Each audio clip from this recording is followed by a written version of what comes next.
Hello everyone, কেমন আছো সবাই? তো আমি Arkaprabha, second year MBBS student of Malda medical college and hospital. তোমাদের ওয়েলকাম জানাই চেরি অ্যান্ড সানশাইন চ্যানেলে। তো আজকে আমি কথা বলবো তোমাদের সঙ্গে ফার্স্ট ইয়ার এমবিবিএস এর বইপত্র নিয়ে।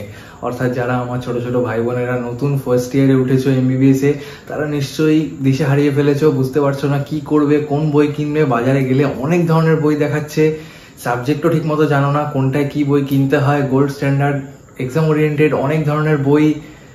চিন্তার কোনো কারণ নেই, আমি আছি, ভিডিওতে সব ক্লিয়ার করে দেবো, কোনো চাপ নেই। তো চলো শুরু করা যাক। যদি প্রথমেই তোমাদেরকে বলি সাবজেক্টের কথা, কি কি সাবজেক্ট আছে তোমরা জানো। ফার্স্ট সাবজেক্ট হচ্ছে অ্যানাটমি, সেকেন্ড হচ্ছে ফিজিওলজি, আর থার্ড হচ্ছে বায়োকেমিস্ট্রি। তো মেন কিন্তু এই তিনটে সাবজেক্ট আছে আমাদের, অ্যানাটমি, ফিজিওলজি এবং বায়োকেমিস্ট্রি। এইবার যদি আমরা ফিজিওলজি দেখি, তো ফিজিওলজি একটাই সাবজেক্ট, ফিজিওলজি, এর কোনো পার্ট সেইভাবে নেই। বায়োকেমিস্ট্রিরও তাই।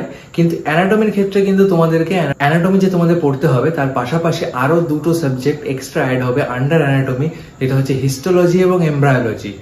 এইবার যদি আমি আসি বইয়ের কথায়, তো তোমরা নিশ্চয়ই এতক্ষণে সিনিয়রদের কাছ থেকে ইন্টারনেটে, ইউটিউবে, এদিক ওদিক এখানে সেখানে দেখেছো বা শুনেছো যে বইয়ের মধ্যে অনেক ধরনের বই হয়। যেরকম গোল্ড স্ট্যান্ডার্ড বুকস বলে একটা বই হয়, আর একটা বই হয় মিডিয়াম স্ট্যান্ডার্ড, কেউ বলে না কথাটা, বলে এক্সাম ওরিয়েন্টেড বুকস। তো গোল্ড স্ট্যান্ডার্ড বুকস আর এক্সাম ওরিয়েন্টেড বুক, এই দুই ধরনের বইয়ের কথা তোমরা শুনেছো। এইবার আসি আমাদের ফার্স্ট সাবজেক্ট, যেটা হলো অ্যানাটমি। তো অ্যানাটমি নিয়ে যদি কথা বলতে হয়, অ্যানাটমির ফার্স্ট গোল্ড স্ট্যান্ডার্ড বই হচ্ছে গ্রেজ অ্যানাটমি। যারা যারা গোল্ড স্ট্যান্ডার্ড বই পড়তে চাও তারা দেখো, গ্রেজ অ্যানাটমি হচ্ছে বাইবেল অফ অ্যানাটমি। খুব ভালো বই, ভীষণই ভালো বই, সুন্দর করে কনসেপ্ট দেওয়া আছে সবকিছু। সার্জারিতে যদি এক্সেলেন্স পেতে চাও তাহলে কিন্তু এখন থেকে গ্রেজ অ্যানাটমি পড়তে হবে। তো এই হলো এর গোল্ড স্ট্যান্ডার্ড বই। এবার যদি আমরা আসি কিছু মিডিয়াম স্ট্যান্ডার্ড বইতে, সেটা হলো বিডি চৌরাসিয়া। বিডি চৌরাসিয়ার বইটা কিন্তু 4টে ভলিউমে আসে। বিডি চৌরাসিয়ার বইটাকে কিন্তু অনেক সময় গোল্ড স্ট্যান্ডার্ড ইন্ডিয়ান বুক বলা হয়, কারণ যতগুলো ইন্ডিয়ান অথরের বই অ্যাভেলেবেল আছে তার মধ্যে ওয়ান অফ দ্য বেস্ট কিন্তু বিডি চৌরাসিয়া। এছাড়া দুটো অনারেবল মেনশন আমি করতে চাই, যেটা হলো বিশ্রাম সিং। আমাদের বেশিরভাগ ব্যাচমেটরা বিশ্রাম সিং পড়তো, সেই জন্য বলছি বিশ্রাম সিং 3টে ভলিউমে আসে। আর একটা বই আছে একে দত্ত স্যারের বই। তো এই বইগুলো তোমরা কিন্তু দেখতে পারো, এই বইগুলো অ্যানাটমির জন্য খুবই ভালো বই। এবার আসি অ্যানাটমি প্র্যাকটিক্যালের কথা। অ্যানাটমি প্র্যাকটিক্যালে তোমরা কি বই কিনবে বা কিনবে না, কি করবে। তো সাধারণত আমি সাজেস্ট করবো অ্যানাটমি প্র্যাকটিক্যালের বইটা না কিনে তার পিডিএফ ডাউনলোড করে তোমাদের ট্যাবলেট বা ফোনে দেখাই বেটার। কারণ সাধারণত তোমরা এমবিবিএস এ এসছো মানে একটা ট্যাবলেট তো নেয় সবাই সাধারণত। আমি ওটাই সাজেস্ট করবো, একটা ট্যাবলেট নাও, নিয়ে তাতেই রাখো এটা। সেটা হচ্ছে কানিংহ্যামস ডাইসেকশন ম্যানুয়াল। তো ডাইসেকশন রুমে গেলে কিন্তু তোমরা প্রথমে কিছু বুঝতে পারবে না, স্যাররা বোঝাবেন। তবে সাধারণত গভর্নমেন্ট কলেজের মাস এত বেশি থাকে যে একটু অসুবিধা হয়ে যায়, তাই জন্য কিন্তু কানিংহ্যামস ম্যানুয়ালটা ফলো করলে খুব সুবিধা হয়। জানি না কতটা বাস্তবে পসিবল, কিন্তু যতটা পারবে কানিংহ্যামস ম্যানুয়াল ফলো করবে। তাই জন্য বলছি কেনার প্রয়োজন নেই, পিডিএফ ডাউনলোড করো, ফ্রিতে পেয়ে যাবে। এছাড়া আরেকটা জিনিস হয় প্রত্যেকটা মেডিকো ড্রিম, সেটা হচ্ছে নেটার্স অ্যাটলাস বা যে কোনো একটা অ্যানাটমি অ্যাটলাস। নেটার্স অ্যাটলাসটা বেস্ট অ্যাটলাস বলে আমরা জানি। তো অ্যাটলাসটা সাধারণত কিন্তু আইপ্যাডে খুব বেশি ভালো লাগে না, আইপ্যাডে ভালো লাগে দেখতে, কিন্তু রিয়েল লাইফে অ্যাটলাসের একটা দারুণ ভ্যালু। অনেকে কিন্তু এটা স্টেথোস্কোপের মতো ভ্যালু দেয়, কারণ ফার্স্ট গিয়ে স্টেথোস্কোপ কেনে, হোয়াইট কোট কেনে, তার সঙ্গে যেটা কেনে সেটা হলো নেটার্স অ্যাটলাস। অনেককেই দেখেছি আমি, আমার ব্যাচমেটদের কথা বলছি। আমি পার্সোনালি কিনিনি নেটার্স অ্যাটলাস। আমি যেটা করতাম সেটা তোমাদের সঙ্গে শেয়ার করছি। সেটা হলো, আমি যেটা করতাম সেটা হলো লাইব্রেরি থেকে আমি ইস্যু করতাম নেটার্স অ্যাটলাস। যখন আমার প্রয়োজন পড়তো 7 দিন পর আমি আবার লাইব্রেরি থেকে জিনিসটাকে রিনিউ করে নিতাম। তো সেহেতু নেটার্স অ্যাটলাস অনেকগুলো রয়েছে আমাদের মালদা মেডিকেল কলেজের লাইব্রেরিতে। এরকম ভাবে ইস্যু করে করে আমি কিন্তু নেটার্স অ্যাটলাসটা দেখেছি বা পড়েছি। এইবার আসছি আমাদের সেকেন্ড সাবজেক্ট অর্থাৎ ফিজিওলজির কথায়। তো ফিজিওলজির কথা বলতে গেলে প্রথমেই বলতে হবে ফিজিওলজিতে কিন্তু দুটো আছে, হচ্ছে যেটা হচ্ছে তোমাদের গোল্ড স্ট্যান্ডার্ড বই। নাম্বার 1 ইজ গাইটন অ্যান্ড হল, নাম্বার 2 ইজ গ্যানং। তো এই দুটো বই, গাইটন অ্যান্ড হল আর গ্যানং, দুটো বই কিন্তু মোটামুটি গোল্ড স্ট্যান্ডার্ড বই বলে ধরে নেওয়া হয়। ফিজিওলজির ক্ষেত্রে খুবই ভালো বই, মেডিসিনের একটা বেসিক কনসেপ্ট এখানে তৈরি হয়ে যাবে। যদি কেউ গাইটন বা গ্যানং পড়ে, ফাউন্ডেশনটা খুব স্ট্রং হবে। তো এগুলো পড়তে পারলে খুবই ভালো আমার মনে হয়। এছাড়া আরেকটা মেনশন হচ্ছে বোরন, খুবই কঠিন একটা বই। এটা গোল্ড স্ট্যান্ডার্ডের উপরে যদি ডায়মন্ড স্ট্যান্ডার্ড থাকে তো সেইখানে রাখতে পারি আমি। বোরন বলে একটা বই আছে। যাই হোক, এবার যদি আমি আসি এক্সাম ওরিয়েন্টেড বইয়ের ক্ষেত্রে, তো এখানে অনেকগুলো বই আছে, যেমন যদি আমরা ন্যাশনালি বলি, মানে আমাদের ইন্ডিয়ায় পপুলার বই, ভারতে পপুলার বইয়ের মধ্যে 1 নম্বর হচ্ছে সেম্বুলিঙ্গাম। সেম্বুলিঙ্গাম খুব ভালো একটা বই। সেম্বুলিঙ্গাম আমি পড়েছি কিছুদিন, বেশ ভালো লেগেছে আমার। সেকেন্ড আমি অনেক ব্যাচমেন্টে পড়তে দেখেছি একে জৈন। একে জৈনও মোটামুটি ভালো একটা বই, বেশ ভালো একটা বই। একে জৈনও পড়তে পারো, এক্সাম ওরিয়েন্টেড বুক। আর একটা বই আছে নাম্বার 3, সেটা হচ্ছে জিকে পাল। জিকে পালের বইও অনেকেই পড়াশোনা করে, অনেকেই পড়েছে, ভালো বই।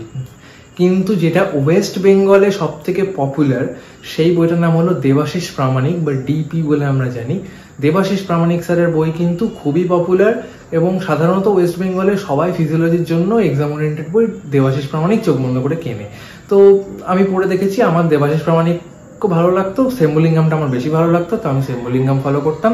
আর যদি তোমাদের ফিজিওলজি প্র্যাকটিক্যালে কিছু লাগে, তো ফিজিওলজি প্র্যাকটিক্যালের জন্য তোমরা যেটা করতে পারো, জিকে পালের একটা বই হয়, সেটা তোমরা কিনতে পারো। সিএল ঘাইয়ের একটা বই হয়, সেটা তোমরা কিনতে পারো। যদি তোমরা একটা 1 স্টেপ অ্যাহেড থাকতে চাও প্র্যাকটিক্যালে বাকি সবার থেকে। কিন্তু যদি তোমরা নর্মাল ভালোভাবে প্র্যাকটিক্যালে সবকিছু করতে চাও, এদিকে ওভার স্ট্রেস হতে চাও না প্র্যাকটিক্যালে, থিওরিতে মেন ফোকাসটা রাখতে চাও, কারণ ফিজিওলজি প্র্যাকটিক্যাল তোমাকে এমনি ভালো করতে হবে, সেই জন্য আমি বলছি সিনিয়রের কাছ থেকে, এটা ওয়েস্ট বেঙ্গলের জন্য অ্যাপ্লিকেবল অবশ্যই, সিনিয়রদের কাছ থেকে গিয়ে গত বছরের সিনিয়রদের লগ বুক, ফিজিওলজি লগ বুকটা নেবে, নিয়ে এক সেট জেরক্স করাবে, করে খুব ভালো করে যত্ন করে ওটা রেখে দেবে। প্রফের সময় মিলিয়ে নিও আমার কথা, ওইটাই কাজে লাগবে সব থেকে বেশি। তখন সিএল ঘাই ইত্যাদি পড়ার সময় কমই থাকবে। খুব সুন্দর পয়েন্ট করে অ্যান্সার লেখা থাকে, খুব সুন্দর করে বলা থাকে ম্যানুয়ালে কি কি করতে হবে না করতে হবে। তো ইউনিভার্সিটি থেকে যে লগ বুকটা দেয়, সেটাই কিন্তু আলটিমেট বাঁচার উপায় ফিজিওলজি প্র্যাকটিক্যালের জন্য। তোমরা মেডিকেলে এসে গেছো এবং তোমরা নিশ্চয়ই একটা কথা শুনেছো, অ্যানাটমি ফিজিওলজি মেইন সাবজেক্ট আর মোস্ট নেগলেক্টেড সাবজেক্ট বায়োকেমিস্ট্রি। এইটাই চলে আসছে প্রচলিতভাবে, এইটাই চলছে। তবে আমি বুঝতেই পারছো, এবার থার্ড সাবজেক্ট নিয়ে কথা বলবো, বায়োকেমিস্ট্রি। নেগলেক্টেড সাবজেক্ট হলেও এটাকে কিন্তু নেগলেক্ট করো না। এই যে ভুলটা আমার সাথে হয়েছিল, সেই ভুলটা তুমি করো না। সেই জন্যই তোমাদেরকে বলছি ভালো করে এটা নিয়ে কেন কথা, কারণ আমি কিন্তু বায়োকেমিস্ট্রি খুব ভালো করে প্রথম থেকে ফোকাস রাখিনি, তাই জন্য প্রফে গিয়ে, স্পেশালি প্রফের ভাইভাতে গিয়ে কিন্তু আমার কিন্তু অসুবিধে হয়েছে। লাস্টের দিকে পড়লেও প্রফের ভাইভায় যেটা হয়, একটা স্ট্রেস, একটা অ্যাংজাইটি মাথায় থাকে, তো সবকিছু গুলিয়ে গেছিল, আমার খুব অসুবিধা হয়েছিল। তো প্রথম থেকে বায়োকেমিস্ট্রি ইজি সাবজেক্ট, ভালো করে পড়াশোনা করবে। বায়োকেমিস্ট্রি কিন্তু ভোলাটাইল সাবজেক্ট, তো ভালো করে রিভিশনটাও করবে। এইবার বায়োকেমিস্ট্রি গোল্ড স্ট্যান্ডার্ড বইয়ের কথা আসে। এখানে দুটো বই আছে। First one is Harper's illustrated biochemistry, সব থেকে ভালো বই হার্পার। চোখ বন্ধ করে যদি নিতে চাও, একটাই বই পড়তে চাও, গোল্ড স্ট্যান্ডার্ড, ভালো করে এগোতে চাও, বায়োকেমিস্ট্রি বেশি স্ট্রং করতে চাও, অবশ্যই হার্পার নেবে। সেকেন্ড হচ্ছে লিপিনকট। লিপিনকটও খুবই ভালো একটা বই। হার্পারের রিপ্লেসমেন্ট বলে অনেকে, যাদের হার্পারের ল্যাঙ্গুয়েজ পছন্দ হয় না, হার্পারের ল্যাঙ্গুয়েজ একটুখানি কঠিন, তারা কিন্তু লিপিনকট নেয়। লিপিনকটের ল্যাঙ্গুয়েজ কিন্তু হার্পারের থেকে 1 গ্রেড ইজি, খুব ইজি বলবো না, একটু ভালো। এবার আমি ইন্ডিয়ান বইয়ের কথায় আসি। এক্সাম ওরিয়েন্টেড বইয়ের মধ্যেও ভাসুদেবন খুব ভালো একটা বই, যেটা সাধারণত আমরা সবাই পড়ে থাকি, ভাসুদেবন আর সত্যনারায়ণ। তো প্রথমে ভাসুদেবনের কথা বলি। ভাসুদেবনের বইটা কিন্তু খুবই ভালো একটা বই, এটাও খুব ভালো স্ট্যান্ডার্ডের একটা বই, ইন্ডিয়ান বই, এক্সাম ওরিয়েন্টেড, কিন্তু কনসেপ্ট কিন্তু বায়োকেমিস্ট্রি খুব ভালো হয়ে যাবে। এর সঙ্গে কিছু ফ্লো চার্টও দেয়, যেটা দেয়ালে লাগিয়ে রাখতে পারো, লাগিয়ে সেখান থেকে কিন্তু স্টাডি করতে পারো, খুব ভালো। এছাড়া সত্যনারায়ণ বইটা একটু ছোট সাইজে, তো অনেক, এটা স্টুডেন্টস মেন্টালিটি যে ছোট বই যখন দেখা হয়, বড় বইয়ের থেকে ছোট বই দেখলে আমাদের একটা মানে পড়াশোনার প্রোডাক্টিভিটি বেড়ে যায়। একটা বড় বই দেখলে একটুখানি মনে হয় যে আরো প্রোকাস্টিনেট করে নি, তো সেটা হবে না। সত্যনারায়ণ বললে ওটা সুবিধা, একদম এক্সাম টাইমে সত্যনারায়ণ পড়াটা ভালো, অনেক সুবিধা হবে। এবার আসি প্র্যাকটিক্যালের কথায়, বায়োকেমিস্ট্রি প্র্যাকটিক্যালের কথায়। সাধারণত বায়োকেমিস্ট্রি প্র্যাকটিক্যালের জন্য কিন্তু প্র্যাকটিক্যাল ক্লাসগুলো যদি ভালো করে অ্যাটেন্ড করো, তাহলেই কিন্তু ভালো করে করতে পারবে। কারণ বায়োকেমিস্ট্রি প্র্যাকটিক্যালে কিন্তু ক্লাসগুলো খুব ভাইটাল। এখানে কিন্তু জিওডি পিওডিতেই তোমাদের সব করতে হবে নিজে হাতে, এবং যত টেস্টগুলো আছে, রথেরাস টেস্ট ইত্যাদি যত টেস্ট আছে, সব তোমাদেরকে হাতে করতে হবে প্রফ এক্সামে। সেখানে যেটা বললাম, বারবার মাথায় রাখবে, স্ট্রেস অ্যাংজাইটি আলাদা লেভেলে থাকবে, কিন্তু তখন কিন্তু হার্টবিটও অনেক বেশি থাকবে, হাত তাত কাঁপতে পারে। ঠিকভাবে কিন্তু জিনিসপত্রগুলো করতে হবে, তাই জন্য কনসেপ্ট একদম ক্রিস্টাল ক্লিয়ার থাকা দরকার মাথায়, তবেই কিন্তু তোমার হাত কাঁপবে না, বা তুমি যতটা কম এরর সম্ভব সেইভাবে কাজটা করতে পারবে। তাহলে কি করতে হবে, তোমাদের ক্লাসগুলো খুব ভালো করে ফলো করতে হবে, যে প্র্যাকটিক্যাল ক্লাস হয়, এবং ক্লাসের কিছু নোটস বা কিছু। আর তোমরা যদি একটা আপার এজে থাকতে চাও, তোমাদেরই একটা বইয়ের কথা বলবো, সেটা হলো আমাদেরই কলেজের স্যার প্রফেসর ডক্টর পল্লব বসু স্যার একটা বই লিখেছেন। তো তার যেটা বায়োকেমিস্ট্রি বই, সেটাই আমরা পড়তাম। সেই বইটা তোমরা দেখতে পারো যদি তোমরা আপার হ্যান্ড চাও, নাহলে কিন্তু ক্লাসের নোটস আর ক্লাসে যা প্র্যাকটিক্যাল করায় সেটা কিন্তু মোর দ্যান এনাফ হবে বায়োকেমিস্ট্রির জন্য। তো আজকের ভিডিওটা এই পর্যন্তই বন্ধুরা। তোমাদের মনে যদি কোনো রকম সামান্যতম কোনো প্রশ্ন থাকে তো অবশ্যই নিচে কমেন্ট সেকশনে আমাকে জানাও। আমি প্রত্যেকটা প্রশ্ন কিন্তু পার্সোনালি অ্যান্সার করি। ভিডিও সংক্রান্ত যদি তোমাদের কোনো আইডিয়া বা যদি কোনো অ্যাডভাইস থাকে আমার জন্য তো অবশ্যই সেটাও আমাকে কমেন্ট সেকশনে জানাও, এবং যদি তোমাদের কোনো টপিক সম্বন্ধে জানতে হয় সেটাও আমাকে জানাবে, সেটাও আমি কিন্তু কভার করার চেষ্টা করব। তো ভিডিওটা ভালো লাগলে অবশ্যই একটা লাইক করে দেবে এবং আরো সবার সাথে শেয়ার করে দেবে, এবং যারা নতুন নতুন ছোট ছোট ভাই বোনেরা আমার ফার্স্ট ইয়ারে উঠেছে তাদের সঙ্গে অবশ্যই ভিডিওটা শেয়ার করো, কারণ তাদের এই ভিডিওটা খুবই কাজে লাগবে। এবং তোমাদের যদি আমাদের চেরি অ্যান্ড সানশাইন চ্যানেলটাকে সাবস্ক্রাইব না করা থাকে তাহলে অবশ্যই নিচে লাল সাবস্ক্রাইব বাটন আছে, ওটাতে যা পারো করে দাও, মেরে দাও, কেটে দাও, কিন্তু সাবস্ক্রাইব হয়ে যাওয়া চাই, ব্যাস। আমি এর বেশি কিছু জানি না। তো ব্যাস বেল আইকনটাও প্রেস করে দিও, তাহলে সমস্ত নতুন নতুন আপডেট তোমাদের কাছে পৌঁছতে থাকবে। এরকমই নতুন নতুন vlog, informative video, productivity video এবং অনেক ধরনের নিট আর এমবিবিএস রিলেটেড ভিডিও নিয়ে আসতে থাকবো। তো this is Arkaprava signing of.